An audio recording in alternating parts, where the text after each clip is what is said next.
এটা ছিল আমার বাড়ি ফেরার ভিডিও। বাড়ি ফেরা মানে আমার বাপের বাড়ি ফেরা। তো যাই হোক, 6টা মাস অপেক্ষা করার পর এই দিনটা আসে আমার জীবনে। আর 6টা মাস পর একটু একটু করে মনের মধ্যে সেই স্বপ্নটা তৈরি করি আমি। আর যেদিন যাই সেদিন আমি সব থেকে খুশি থাকি। এত খুশি থাকি আমি, যেটা বোঝাতে পারবো না। কেউ যদি আমাকে জিজ্ঞেস করে কীরকম ছিল ট্রিপটা, তো আমি বলি যে এটা একদম অবর্ণনীয়। একটা মেয়ের কাছে তার বাপের বাড়ি যাওয়াটা সব থেকে সুন্দর হয়, সব থেকে সুন্দর একটা ভ্রমণ হয়।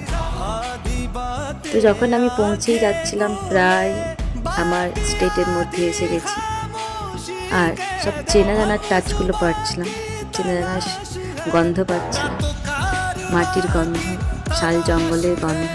তো আমি এই ক্লিপটা না নিয়ে আর থাকতে পারলাম না খুশিতে, তাই এটাই তোমাদের সঙ্গে আর শেয়ার করলাম।